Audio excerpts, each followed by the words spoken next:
Oh, what's going on, everybody? Welcome to episode 460 of FloWrestling Radio Live. I'm your host, Christian Piles, joined, he's not by my side today. He's not far, but he's not far. Even Kyle Brackey, Funky Askren, coming at us from some terminal in some airport. Good morning, guys. Good morning. So, what's up, friends? Yeah, so kind of sadness. We are not in the studio today because we are sort of quarantined. So what happened was, this all really sucks and kind of went down yesterday afternoon.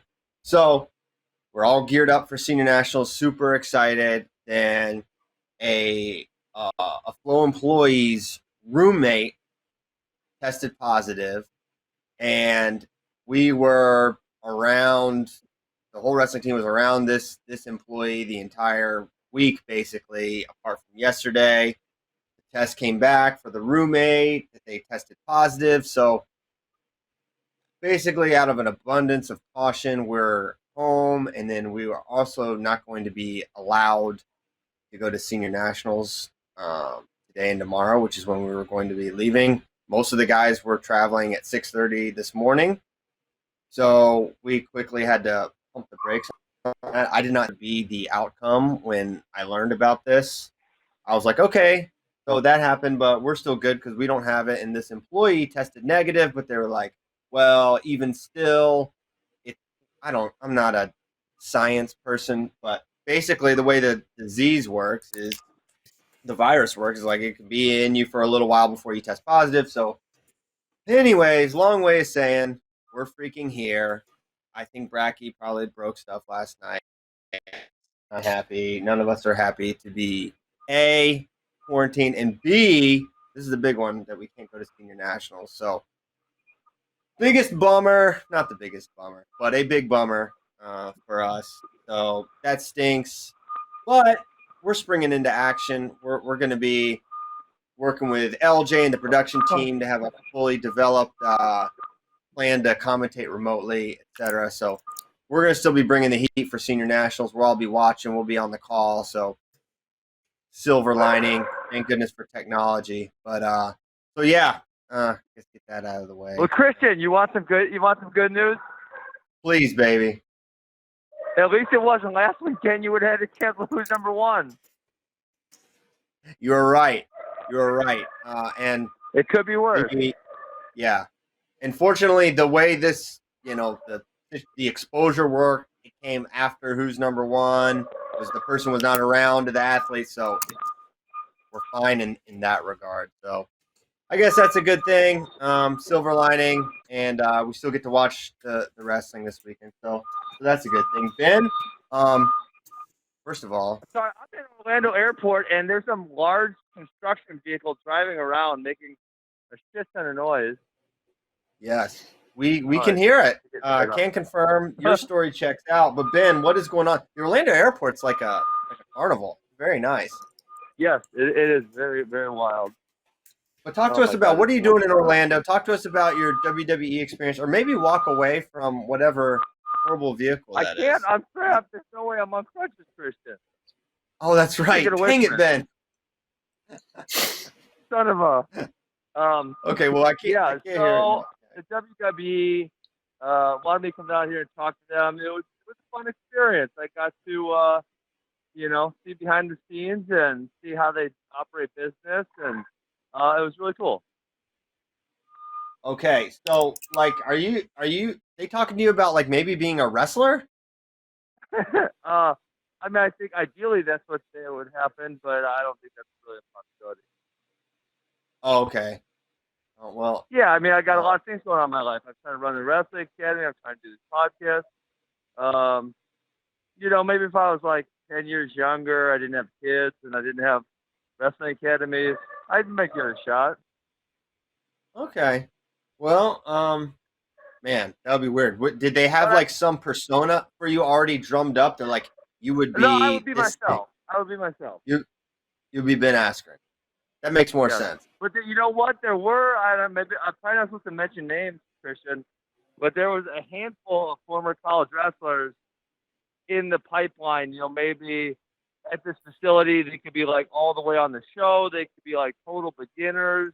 They could be somewhere in the middle.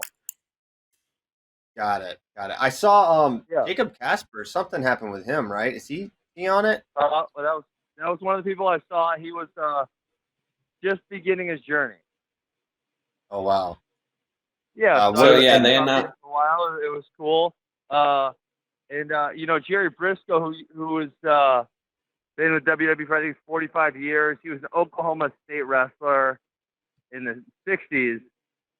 He thinks Jacob Casper is going to be the next big thing. really, Yeah. he's got the look. And then I got to talk a bunch of old Bobby Douglas stories with Jerry Briscoe, and that was a lot of fun. Yes, I can imagine those are really interesting. Now, what's his? Yeah, I guess he knows Bobby from back in the day. That's cool. Okay, well, so you're getting back, you're getting home today, and you'll be back. What's your plan for senior nationals? You're not going, right? I wasn't going to go. Yeah, we should have sent you. Yeah. We have no one. Yeah, no. All we're gonna have is production and photographers. Damn. A photographer, one Austin Bernard. So big time stink there. All right. Hey, did you watch episode 3, Ben? WWE all day. I didn't get to. Someone started talking to me about it, and I'm like, oh man, I haven't seen it yet. You got to watch it. It's really, man. I thought the end was one of the best closing scenes of a film we had, and just man. I mean, he used the words perspective, but Brent's perspective on his life and his career is really refreshing, and I think something we can all use sometimes because we can, feel sorry for ourselves. That's an easy trap. Oh, I'm not going to senior nationals. Like that's some actual problem. It's not a real problem. Brent, and one thing that's interesting, it's for an Iowa guy where, winning is a top priority and focus, and for someone to be in that program and so dominant and so good, to have that perspective after not just the Caldwell loss, but he didn't make the Olympic teams in 12 and 16 when he was probably the consistent pick both those years, and he made several teams and he never came back with hardware. And for that to not, you would just think of the outside opinion of Brent Metcalf that would just destroy him internally. And it really didn't. And him talking about how, the loss of his brother kind of put everything in perspective for him and helps him handle, I guess, life setbacks. Well, one of the things that I gleaned from the first 2 episodes of Metcalf was he was just very matter of fact about what happened and not really tying too much emotion to it. And so, I mean, as a competitor, I feel like, yeah, you could let stuff eat you up, but then in reality, that's going to be a real negative. It's going to be a pull on your life.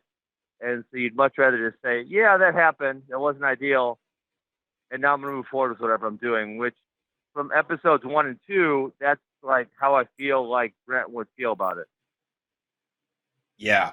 What do you think separates or the differentiator between athletes that are so high level?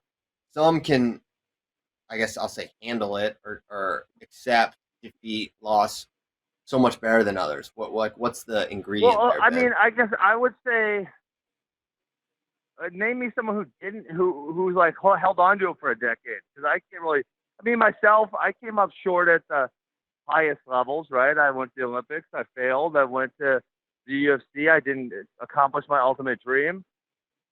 And it's, again, it's like, okay, I can hold on to those things and it can make me highly unproductive, or I could just say, well, that shit happened and now I'm going to move on and do some other stuff.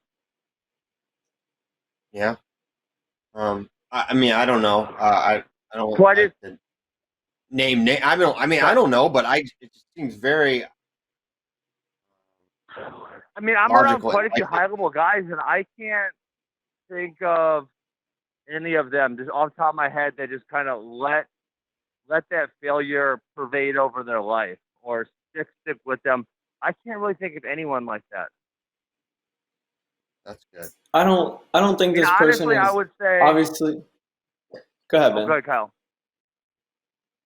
No, I was just gonna say, No, I would. kind of at the. Oh man, this is awful. Um, I was gonna say at the end of Colat, I don't think Kerry has let this just like ruin his life or be some terrible thing for him. But he says like wrestling has done a lot of great things for me, but I don't have to be happy about the way my career ended and the way things went. And like you can, to me, I could sense some bitterness with how everything went and not being happy with how it all played out. And it's totally understandable when you think about what happened to him. But then when you hear Brent talk at the end, he seems very at peace with everything and okay with everything that happened. And just like he's genuinely happy and in a good place and loves where he is right now.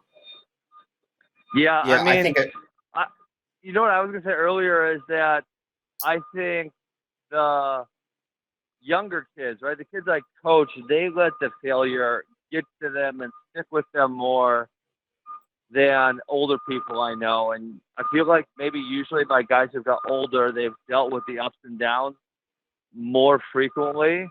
And then, obviously like the life and death thing, having kids, watching people die, it does a little bit put it in perspective. yeah, yeah. Um, I think Terry is definitely a guy that had to go through an evolution or a process of not making the '96 team, and then the 2000 bronze was definitely something he had to work to overcome. And come to terms with that, and that's basically what the film is about. That Yeah. process, and then it ends, but it took some time. But he ends, bliss, pure bliss. So that was one thing. Okay, well, please watch it, So Ben. I will watch it today, and I will. I bet we'll forget though because we've seen Nationals this weekend, and we'll probably just end up talking about seeing Nationals. Is my guess. I would imagine that could happen, but you know what? It's up to us to not let that be the reality. I think we could Okay. we could at least I'll take be 10 watching it minutes. today for sure. Okay, cool. So, it's going to be a somewhat abbreviated show. We did a lot yesterday because we didn't know what Yeah. Ben's availability would be. But I was thinking about doing a weight by weight sleepers, guys that are like 6 seated or higher or unseated that we could see going on runs throughout senior nationals. Ben, I'm Yeah. sure you don't have the seeds or the entries handy, but I do not. Who are you we talking after? can. Chad Red. Chad Red. Chad Red. Chad Red is all. Chad Red is the sleeper dark horse in every single tournament he enters. It's like he's just the obvious one. It's like, is there a tournament? Yes. Yes. Chad Red entered. Yes. Okay. He is our sleeper. He basically always delivers. He does it at Big Tens. He balled out at Big Tens the last 2 years. Yeah, he's just the choice. Yeah. You should stop taking losses so early in the season. I was actually thinking, Christian, how many of the participants at U.S. Open will end up being quarantined and not actually be able to go? Why would they be? Why? Because Corona happens, and if you're practicing right now, you're around a handful of people, and the chances that someone gets it is relatively likely. Oh, geez. Well, I mean, I suppose there's a chance. I'm trying to think. They've had all these what you call the tournaments. I'm trying to think of the names. Well, you had yours. There've been others Which this one? whole summer that have happened. Well, just like not Yeah, senior I mean, level, but I've had a handful of kids quarantined. okay. No one from Yeah. that tournament specifically, but I had another camp where one kid got it afterwards, and we had to quarantine a handful.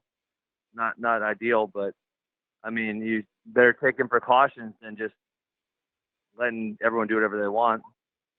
Right. Well, I know that USA Wrestling is taking tons of precautions, and they're going to be leaving no stone unturned to make sure that safety is priority one. the conditions on the floor were going to be unlike any tournament we've ever covered. So it's definitely going to be very different.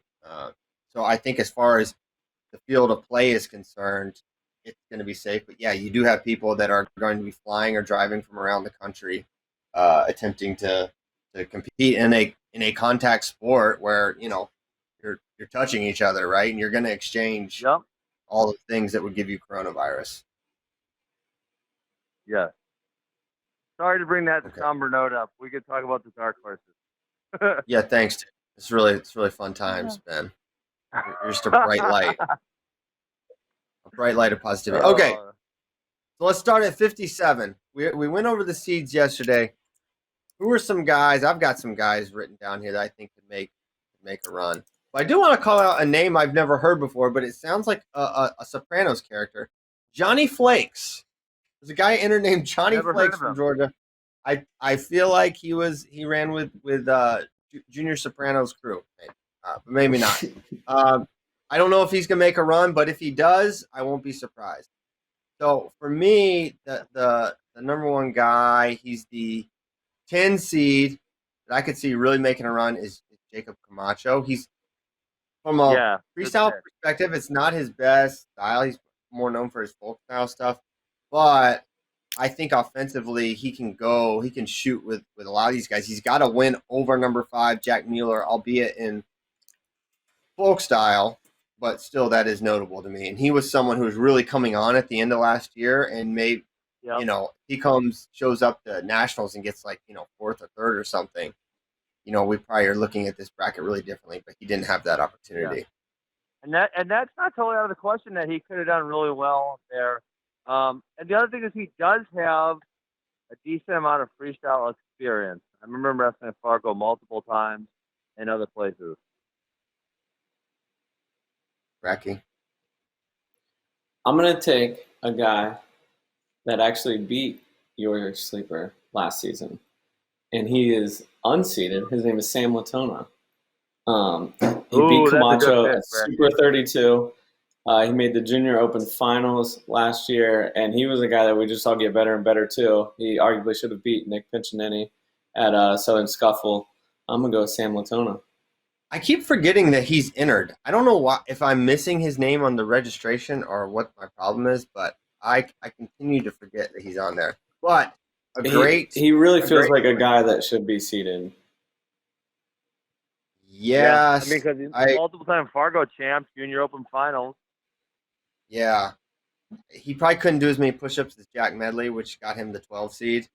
I don't ever remember Medley doing freestyle, Christian. Am I misremembering? I am not familiar. There's a chance he's entered and wrestled, but I don't. I can't recall seeing him. He certainly hasn't made a deep run, to my knowledge. Yeah, so that would be weird that he would be seated above Latona, who does have relevant AIDS-level results in freestyle. I love it. I love the ACC love here with Camacho, NC State, Latona, Virginia Tech. What a great conference. I mean, the other one who I don't know where he's at right now, but I'm very interested to see where Dom Serrano does at 125 pounds. Yes, like him a lot as well. He was the second name I had down for sleeper at 57 kilograms. And Nebraska bringing everyone they can. They are bringing so many funny kids. That some of these teams brought so many people, and then a few other local ones didn't bring anybody. Yes, it is sort of strange. Okay, 65 kilograms. We went over the seeds yesterday. They seeded out to 16 in this one, and when Fargo champ Austin Gomez is your 16 seed, you can see exactly why they made that decision. So I'll get my sleeper started here with someone. So there's different levels of sleeperdom, right? There's the unseeded guy that you think could get the top 5, and then there's the high seed that you think could make a run and maybe make the finals. So my guy in this instance is Luke Pletcher. So I like his certainly it's going to be hard, right? But Luke has looked good. He looked good against Caldwell. He was really coming on this whole year. So he would have Dean Heil in the quarters, and then he can somehow beat him. Actually, no, that'd be a pre-quarter. And then Evan Henderson, and then Jay Nyerman. Yep. It's like they're all really tough, but I'm like, he definitely has a solid chance to beat all three of those guys. Wasn't Now, it he'd have to do Ironman and Fletcher that had that crazy U23 final series of 3? Yes. Right? Yes. That was a couple years ago. And we've only seen Fletcher get better since that time. So I like that. I think there's a couple others. I don't want to say a lot of names, but I'll say he is my first sleeper pick. Okay. Hey, what was like number 12 and 13? Remember who that was? Yaya is the 12. Nick Dardanes is the 13. Okay, Chad Red was 14. That's who I was thinking of. Yaya's interesting. I think he's gonna have a hard time going too deep. He could upset a few people. The other one who I'm interested in, I'm kind of mixed on picking because I think he's really good in this bracket, but I think he's close to Ironman will be Matt Clausen. Yep, he's out of the 7. Yaya's draw is interesting because he would have Kanan, Store, and then that's winnable. It's winnable. Simmons, and then could he get to Andy Simmons? That's winnable. But then Joey McKenna, right? That probably stops the party. But still, a run to the semis for Yaya is not out of the question. Yeah, I agree. Steve? Luke Fletcher was probably the first guy I identified, but I had a feeling other people would choose him as a dark horse, so I came prepared. And it's kind of a tough draw for this guy, but it wouldn't shock me if he went on a run and beats people as Mitch McKee. He's a guy that's extremely freestyle savvy. His head pinch is nasty and can give people a lot of problems. But, again, you hit McKenna in the quarters, too. And Andrew O'Leary before that, so it could be a tough go of it. I like the Alirez matchup for McKee, I think, just because he's going to shoot under him, and that's going to feed right into McKee's wheelhouse with his head pinch stuff. Though there is a scenario where Alirez just gets perfect position on that single. We've seen he can go single to lace really effectively. So, but I do like McKee's draw. Some of the unseeded guys I really like is one Jaden Abbas. He has a folk style win over number 9 seed Andrew Alirez. I like Abbas a lot. His style, does it super translate to freestyle? I don't know, but I think he's super talented, and in a weight full of landmines, I think he's one you can't overlook. Yeah, actually, one thing I thought about yesterday after the show, Christian, was that we did the over under how many 9 through 16 beat 1 through 8, and I don't know why I'm a dummy. I was assuming all the 9 through 16s would actually make it to the round of 16, but that's definitely not a given. Far from it. There's other guys in the bracket that could knock those guys off. Yeah, and the 65 kilogram bracket's going to be ginormous. Yes. So that was a bad assumption by me. Well, don't be so hard on yourself. Because you picked the under. I did pick the under. Okay. So next up, 74 kilograms. We talked at length about this weight class and the high level talent that's going to be entered there. Looking at my sleeper for this one is Muhammad McBride. This is a guy who I had never heard of from Buffalo until a couple of years ago. Then he made the U23 World Team. At Wait, 79. So why is he not seated, Christian? I don't know. What's going on? Kozak's fired again. Kozak, you got to stop, man. He beat Wick. And he made the U23 World Team. Well, why in God's green earth is he not seated? I don't think that was Wick. That was a different Buffalo guy, I think. No, I'm pretty sure was McBride. That's the same weight class.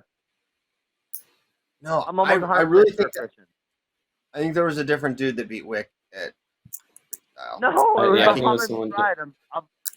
I wish I had my computer and I could Google this right now. All right, let It me was see. Alex Smythe. Yeah, Alex from. Oh, damn it all! I push-ups. Yeah, okay. I mean, Buffalo just basically balls out at U23. So McBride, that's their Super Bowl. So McBride beat Mantanona to make the team, and then I think he wrestled for a medal at U23 World. Wow. So go ahead. They should definitely be seated. Yes, I'm not sure what happened. So top that one, Bracky.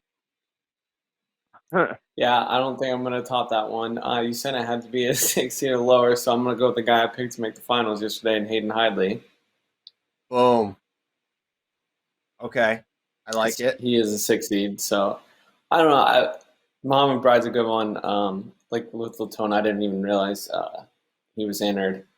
But I didn't until this morning, other- Bracky. So you're not alone.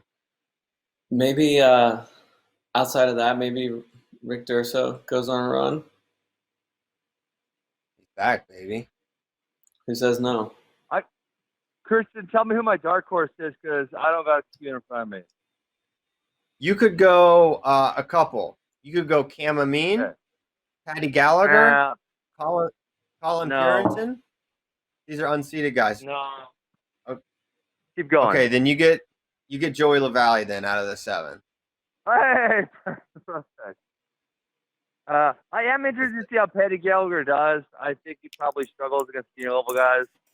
That's just my feeling. But I'm interested to see how it goes for him, and it's really cool that he's entering.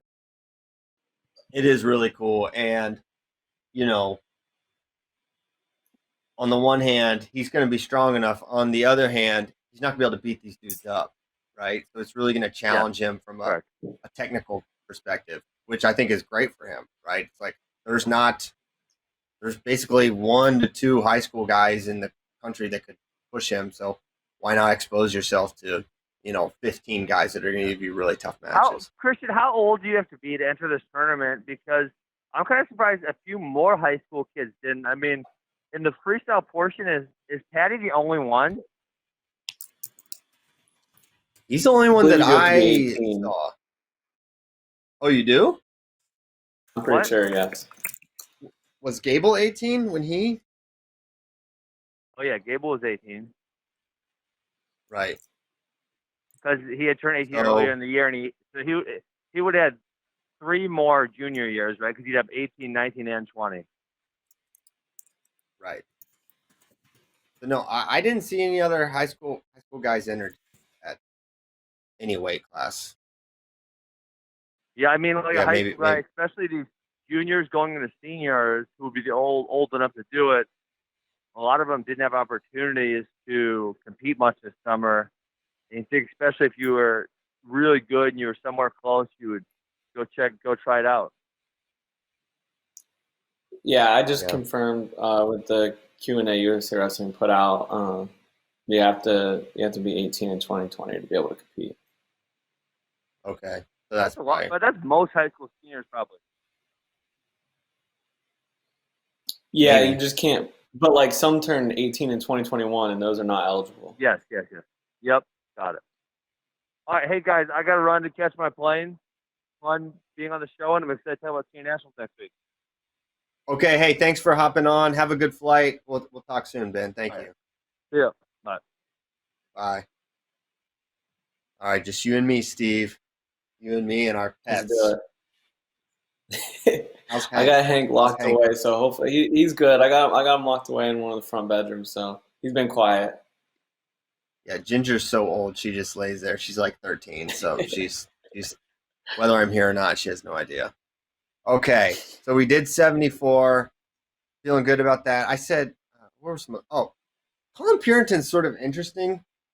One, I was like, oh, he's sort of small, but then I'm like, wait, he's like also really tall. He was a 49 pounder. Yeah.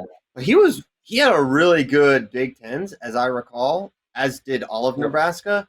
And he was someone I really wanted to see. So while I don't exactly know his freestyle pedigree. He's at Nebraska, which is an obvious amplifier of your freestyle ability. And he was coming on, and this weight is has a lot of high end talent, but I would not describe it as especially deep, right? Not like 65 is or 86. So he is someone I could see making a little run here, maybe getting into the top 8 as an unseeded dude. Yeah, to your point, it really does drop off after the top 6. And Purinton at Big Tens beat Griffin Perry at Jared Verclair and Kanan Storm Brayton Lee. So nice little run there. That's a solid run. I'm surprised Brayton's not in this, actually. He wrestles all tournaments. He does. That's kind of his thing. Shout out Brayton Lee. Okay. So now we move to 86, a weight we just described as especially deep. And in order to not allow Kyle Brackey to choose 2 Hokies to my none, I'm going to go first and take Hunter Bolin before he's scooped by Steve. So I like Hunter Bolin here. I think he has a good style for freestyle. I think he was a Fargo AA, but I'm not sure of what other he may have went for a U23 team, but I can't recall exactly. But the 2-seeded NCAAs, he had multiple wins, or he had a win over Trent Hidley. So he is my guy for 86. That's a good pick. Really solid pick. Another guy I think Virginia Tech felt like should be seeded. But I'm going to go with Max Dean, the 8 seed. And we haven't seen him wrestle in a while, but he's a guy who's made a U23 team and just he's going to be in your face and wrestle extremely hard. And I think give the guys some problems.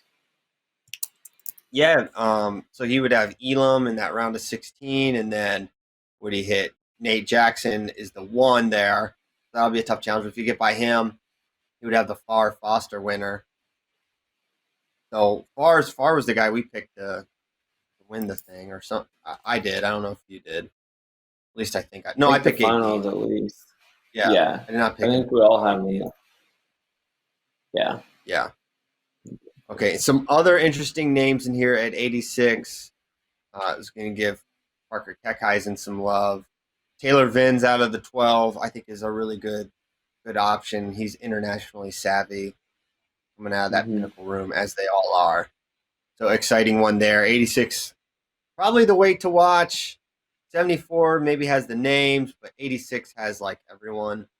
So, and Taylor Lujan at freestyle is interesting to me, just because we haven't really seen that ever. And he's got I cannot recall ever seeing it, but he's got the big move potential with all the throws and everything. It should be a lot of fun.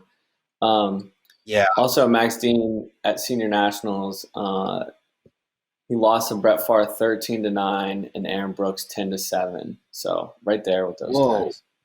I don't know why I thought he got smoked by Brooks, but I'm misremembered clearly.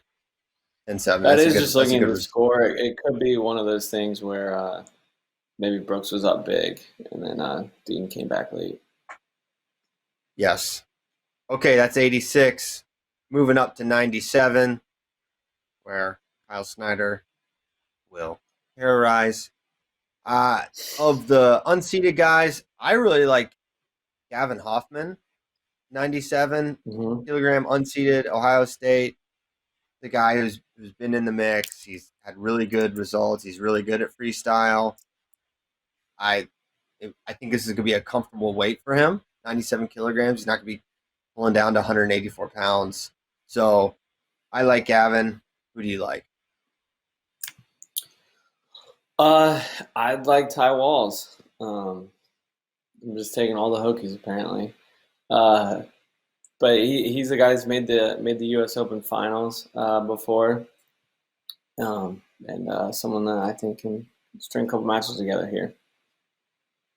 Okay, I like that pick. He would have Colin Moore early or in that quarter. I'm excited to see that one if it happens. All right, then bringing it up to 125. John Bradley and Mason Parrish, your top 2 seeds there. I went off the board again. I think almost all my dark horses were unseeded.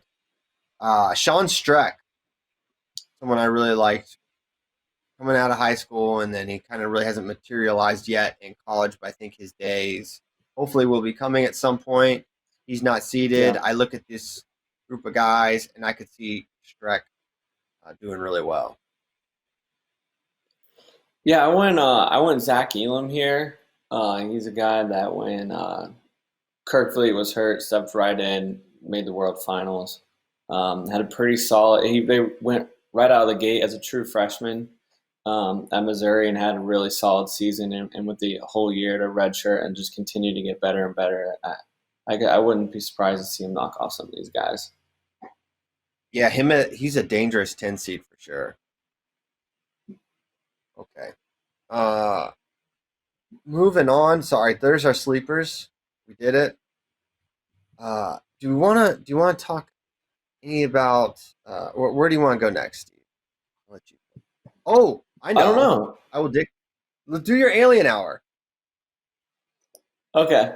I wish we could do this with Ben on here, but maybe we can get his reaction on Tuesday to it, and because it has to do with Wisconsin and Oh wow. a town called Muskego, Wisconsin, and there's a All the couple names different in ways Wisconsin are like that. Correct. Yes. Every I think- Wisconsin town is like Muskego. All right. I'm Googling. Yeah, Keep nah, I going. couldn't live there. I would just mispronounce everything. So Muskego back in the day, and there's a few different variations of how this place I'm going to talk about came to be. The first is this is around 1940s, 1950s time period, and it was when the traveling circuses were a pretty big deal. When they came to town, everyone went and saw them and everything. Well, I don't even know what to call these people. I don't want to get canceled. I think little people is maybe the best word to use. Is that what they're called? We're going with little people. Okay, so the circuses had little people. That was a big attraction during that time. And there's a few different ways this story goes. It is that the circus just disbanded, went bankrupt, it ended, and these little people essentially were just like, well, we don't have anywhere to go. I mean, back then, like, they weren't considered almost like normal citizens, and they couldn't just go get jobs and houses and everything. So they're like, we're just going to create this village right here, like on the circus fairgrounds, because everyone just like had abandoned it. And so Smallville. the other story is that the circus owner was a very mean and cruel person, and they just like revolted against him and killed him and then escaped, and then created their own village, and were just like, F all you normal people with your long legs, and you stay the heck away from us, and we're just going to have this village here in Muskego, and it's called Haunchyville, okay?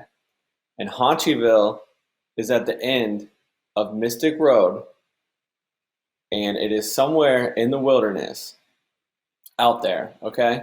And if you go out there looking for it, and you come across their land, they catch you, and then they cut your legs off at the knees down so that you have to live like they live.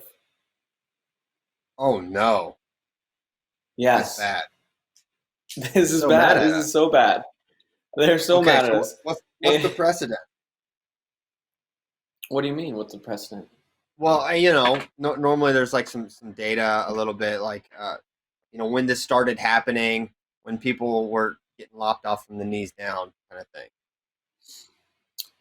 Well, that's the thing is these people, they don't come home when they get their legs chopped off. That they have to live there with the Haunchy people, so they just go missing. And I don't have an exact body count, but I think it's real, man. And people go looking for this thing so much because Mystic Road is just kind of like a dead end, and then it kind of, there's a residential area, and then the road goes on for a little bit, like kind of into the woods, and then it just kind of ends.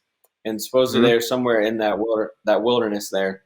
And so many people have gone looking for this that the Muskego police like literally write like trespassing tickets if you are on this road and like not out there for like a normal reason because it's like disturbing the people that live there so much.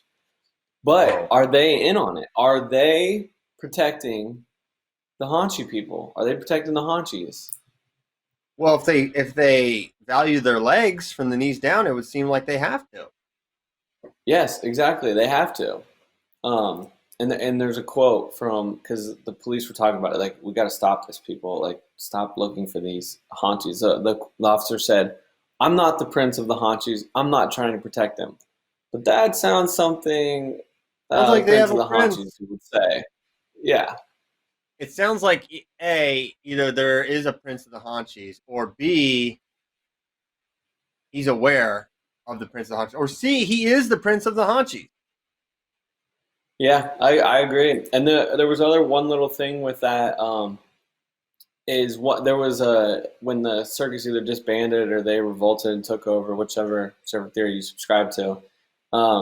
There was a child left behind, and he was a normal child, like so he was just small at the time, but they just like took him in as one of their own. He's like, this is our guy, and of course he grows up to be a normal sized person, and so he is like kind of like their first line of protection, like so he's like I picture like the way he's been described is almost like Dumbledore from Harry Potter.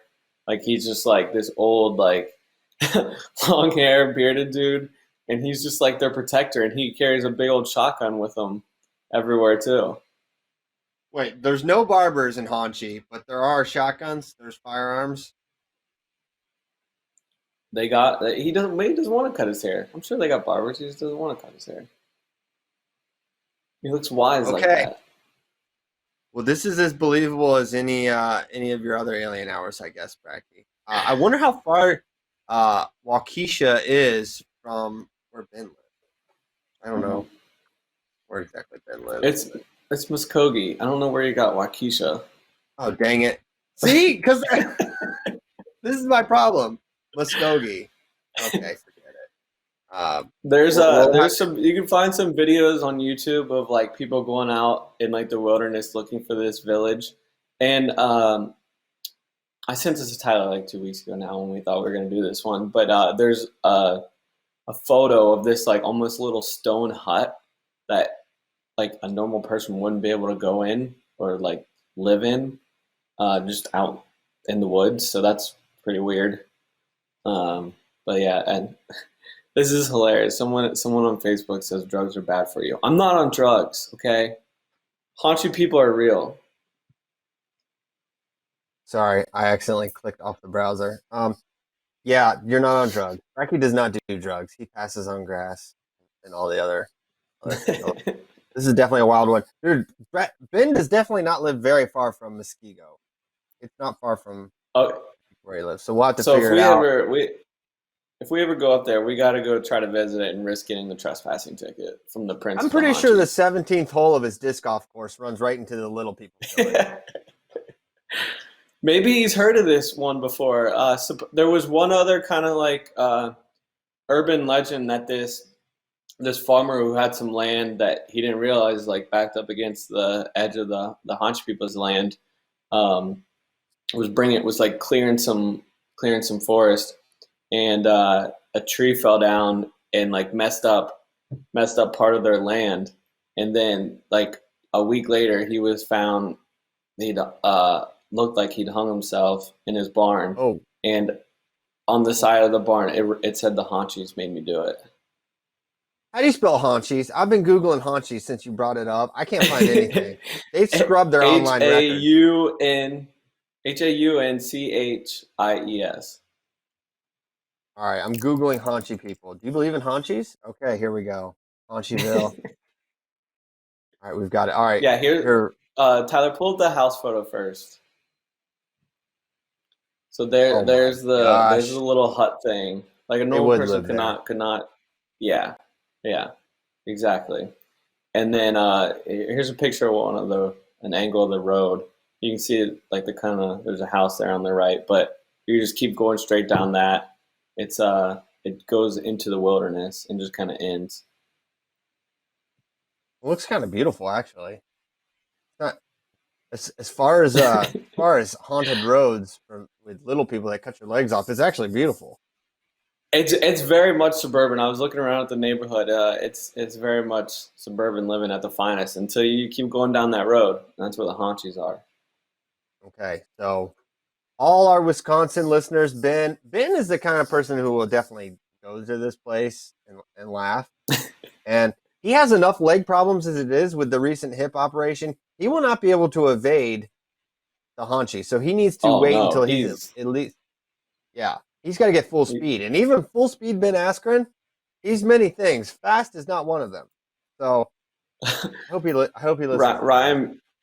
Ryan Miller on Facebook said Ben's on crutches because he's like this from the knee down already because the haunch people. Yeah, that's true. All right, let's go to questions. How are our Facebook people? Are they making fun of us that we're quarantined or anything? No, they were very nice. I think I think they're very understanding and someone was concerned that we will not be streaming it anymore, but we definitely will be. Oh yeah, production people were not exposed to this person, and yeah. I think they were actually already out in Iowa when all this happened. So Yes, yeah. So they're in the clear. They have not been around us at all. So that's good. Okay, Roy Donk, jazz legend, he asks, why don't college programs do JV duels before a regular duel in order for kids to get more matches and recognition? I don't know. It would seem I don't. they'll Can you do a the, JV duel? That's a good question.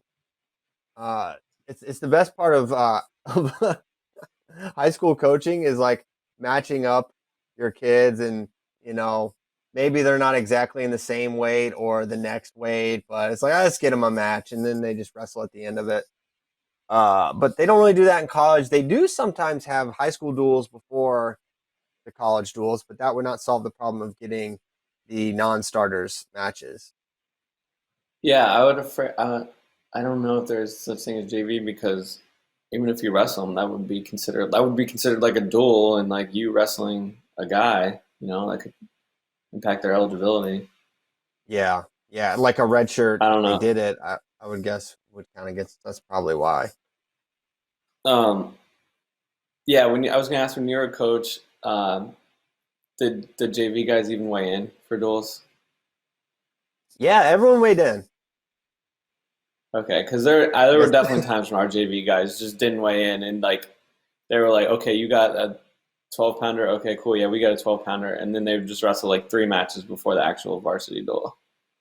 Yeah, but we would do that, but they would have weighed in, and we would just be like, they're about the same weight, they're the same size. Like, yeah, he's bigger, but he's really bad, so it'll be fine if your guy's decent, a little smaller.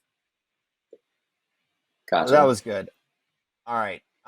Next question. Angelo Castillo. In the 195 bracket, were any international guys pursued? Sajalayev, Yazdani, also top domestic guys. So, well, Zahid's wrestling in November 14th, Angelo.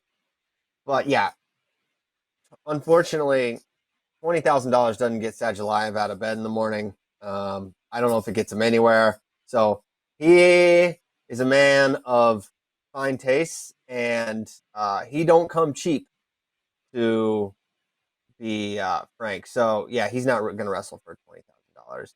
And Yazdani, I think getting him here would be a challenge. So we wanted to, do this as a test and see how it performs, and then see what we're going to do. So we're really happy with the 8 guys we got. Obviously, someone like Sajalayev, David Taylor, Yazdani would add to the event, but maybe down the line, this wins, we increase the purse, then they want to come. That's kind of the goal. Yeah, I mean, I've seen a number of people say, "Oh, all the top guys in America aren't even at it." Well, they had every opportunity to be in it, and they chose not to try to win $20,000. So that I don't know, that's on them. It's not like we did. It's not like we went into this and we're like, no, we can't have David Taylor and Zeke Valencia and Bo Nickel and Alex Duringer. Like, it's ridiculous. Yeah. Okay. Next question. Are we going to UWW Juniors /U23s in Omaha mid-November? Some of us will. So that happens on the Burroughs Valencia weekend. So that's going to be a busy one for the Flow Boys. We will send, I think, 2 people there. We're going to cover it. We're streaming it. It's going to be a big event. We know that it's going to have a lot of really good wrestling in it. So we'll send some people, but it won't be the full crew. And also a knock on wood that we're able to travel. Nothing weird happens. I totally did not anticipate anything happening that would interfere with my travel to this. I booked a non-refundable ticket to fly there and a non-refundable hotel. But shout out to Nadia from Trip Actions, who was able to get me reimbursed for both. So if you have a business or anything, you should book travel through Trip Actions because their people are top notch. Yeah, DJ is working on the same thing for me right now as we speak because mine are both non-refundable apparently too. So we did a really good job booking. I know. Well, it's so much cheaper when you book the non-refundable. I'm trying to save the company money. I don't know that I've ever had a flight that I guess I did all the other my Olympic trials and flight and my NCAA flight. Obviously, I didn't get to take those because of COVID. But I'm a slow learner, but I also like to save the company money. And when you can get out of it because of COVID and get it reimbursed anyways, it kind of reinforces this behavior. So I will probably continue to book non-refundable things and just hope that Nadia is working that shift when I have to cancel them. You know that Spay seriously considered going to Minneapolis for the weekend of NCAA's because he didn't want to have to cancel his flight and his hotel and everything. He legit thought about it.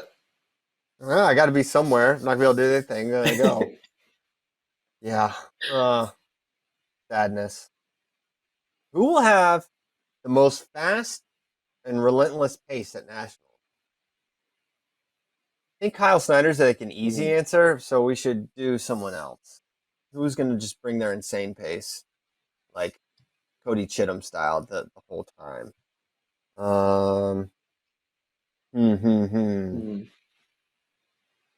We'll come back to that one. How about that? Because I don't really know who wrestles. I wonder if Gabe Dean is gonna go off. Oh yeah, I feel like Gabe Dean's just gonna have 4 years of pent up hand fighting that he's gonna want to get out and just wrestle people into the ground. Sammy Brooks, I would say, but he's not entered. I don't know. We'll come back to it. We'll come back. Oh, Mason Paris. He kind of only shoots. I don't know if you consider that pace, but he's incredibly aggressive. Okay. Well, I didn't have a really good one for that. That's not Kyle Snyder. But pace will be brought. That can be. Oh, what about Luke Pletcher? Oh, yeah. He just was kind of a jerk all senior year. It's wrestle hard, wrestle people into the ground. Big jerk guy, Luke Pletcher. Very nice person. Total jerk wrestler. Yeah, we'll go with him. Okay. From Indiana Matt. Can FRL or Ben Askren AWA Wisconsin officially sponsor Eric Hinkley? He does not deserve to wrestle unattached. So we've been talking about Eric Hinkley. He is old and enters all these tournaments. And he wrestled Colin Moore at Senior Nationals, did not win, and he's double entered at Senior Nationals, and it's both entertaining and concerning at the same time because, listen, he's not in his athletic prime. But Bracky, why don't you tell them the feat he is attempting to achieve here that we were talking about yesterday at HQ? Yeah, so Eric Hinkley is 53 years young, not old, and he actually wrestled at the U.S. Open way back in the day. He wrestled Dave Schultz. So this man could possibly wrestle Dave Schultz and Kyle Snyder, and there is absolutely no way anyone on this planet has done that before. No way. Not in a competitive match, not in an actual match, right? Yeah. Brandon Slay maybe wrestled them both or whatever, but not in a match. Not in a match, coach. Sorry. So, yeah, that would be a feat. He also wrestled Rob Cole in that bracket as well, right? Yeah, so that bracket was absolutely loaded with like Dave Schultz and Kenny Kenny Monday. Monday and Rob Cole. Yeah, and he told the whole story about it on his Facebook page, Eric Hinkley 2020 and beyond. But he hit Schultz, and there's actually Rudis, has the clips of Dave Schultz wrestling, and one of those clips he's actually taking Eric down Man, that's pretty cool. at that That's match. cool. So double entered at 53 years young. Go. I Young at think we 97 should. kilos. I think next time we should figure out a way that we can hook him up, and sponsor him. That would be cool. I We want should send him him on. I was gonna say I want him on the Bader show. I think he could be really interesting. He served in the military and did some wrestling overseas when he was doing that, and it could just be interesting to get his story and why he still wants to compete against these guys at this age. Yeah, well, that is a good question. I'm worried it could start a dangerous trend of other people that are a little older. This is a dangerous sport, and I don't want to see anyone get injured in pursuit of whatever it is Eric is pursuing. Our man Eric's in the Facebook chat, and he said he's gonna drop. He said he's gonna drop Greco, but he just might win. But he just might win Greco. No, he just might. I just might win freestyle, but I am gonna drop Greco. Is what he's saying. Oh, okay. But so he can't win both. Right. Another thing that I thought was really cool on that Facebook page I was talking about of his Eric Hinkley 2020 and beyond. Give her a follow. He shared our post about Kyle Snyder being entered, in his weight, and someone was like, "What's the odds of you wrestling Captain America?" And he was like, "I mean, they could be pretty real because I'm not going to be seated very low." And then he mentioned that he retired from the Army as a major, and that outranks a captain. Wow. So he could literally pull rank if Kyle shoots on him, and he could ask him to stand down. Yeah, he could tell him exactly, sir, stand down. Or could Kyle Snyder get court-martialed? Yeah, absolutely. He could be in serious trouble. Yeah, could be looking at like a dishonorable discharge. Yeah, he could end up in the brig. So, Kyle Snyder, I hope you're ready for that. Hey, man, you know what made me really sad? Because I didn't see this tweet until my night had been ruined by not being able to travel. Casey's tweeted at me, and said that they said we introduced our pizza to Flow Sports Wrestling guys, and they loved it. True. Let us know if you're ever in our neck of the woods. We would have been in their neck of the woods tomorrow, Bracky. We could have been like, yo. I know. I would have been going crazy on Casey's Pizza, and my man Brian Hellickson in the Facebook chat. He wanted to bring us some Casey's Pizza to the venue. Dang it. I'm sorry, Brian. I'm sorry, Casey's. We'll be back in Iowa. We'll be back in Casey's country again. But, man, I just had this vision of us getting off the plane tomorrow, going straight to a Casey's, have them meet us, get a whole spread, get some pizzas, and then crush senior nationals. Instead, I'm going to be here with my animals, children. But, again, perspective. Perspective. Yeah, it stinks. Also, I saw Casey's is getting ready to open their first food-only store. No gas. No gas. Just a pizzeria. No gas. They have other food too. They got subs, sandwiches, they got make donuts and stuff. So yeah, it's gonna be awesome. Casey's taking over the world. They make the 5th most pizzas in America every year. That is incredible. I'm starting to think you didn't intern at Flow, but you actually interned at Casey's general store out of college. They really do need to sponsor me. They really should. I feel like P. Terry's should sponsor me, and Casey's should sponsor you. Casey's has everything that Kyle Bracky's ever wanted: pizza, breakfast pizza, various energy drinks, donuts, all the energy drinks, Coke. Yeah, of course they have Coke, the basics. But yeah, we'll work on those sponsorships. Okay, just shout out to Michael Shelton, a loyal Virginia Tech fan who inspired the first segment where he asked which unseeded wrestlers were placed the highest. I said, Michael, this question's so good, it's actually a segment. So we just did that for like a half hour with Ben. So thank you, Michael. And then You're a good I pretty dude. much just picked all Virginia Tech wrestlers. So as a tribute to you, Michael, and the Hokies. Okay, next question. Oh yeah, Steely Phil, kind of with a premonition. He said Hinkley better not get hurt in Greco. I need to see him versus Snyder. And sure enough, Hinkley says, "Okay, I won't even enter Greco because he wants to ensure that Snyder matchup." And then our man John Kozak said over under 2 minutes of injury time for Hinkley in his Greco and freestyle matches combined. He's not going to get hurt. This is disrespectful. Kozak is first out you of mess up the seeds, right now. and now you do this badly. Yeah, Kozak is in a serious hot water. Okay.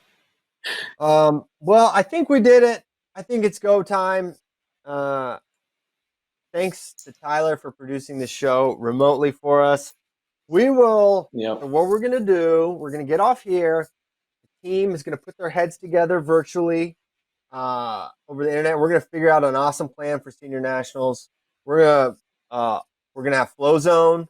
We're gonna be commentating. We're gonna do who knows what we're gonna come up with. I think it's gonna be really cool, as good as it gets. For you, it doesn't really change all that much. You know, you're gonna be able to watch awesome wrestling. That was the main point, right? So it's gonna be really good. We can't wait for it. We're so bummed we're not gonna be there, but we're gonna make the best of it because that's all we can do. So we'll go now. Tyler, feel free to play us out. Thank you, guys. Remember, action starts tomorrow morning. Women's freestyle and Greco. Greco will start and finish Friday. We'll have half of women's Friday, the other half Saturday, and then men's freestyle Saturday and Sunday. We had a slight schedule change, so make sure you check that out on FloWrestling or USA Wrestling. Go to themat.com. That's it. If you're going to Senior Nationals, please travel safe. Wrestlers, be safe. Everyone be safe. And we will see you this weekend. Have a good one, guys. Thank you.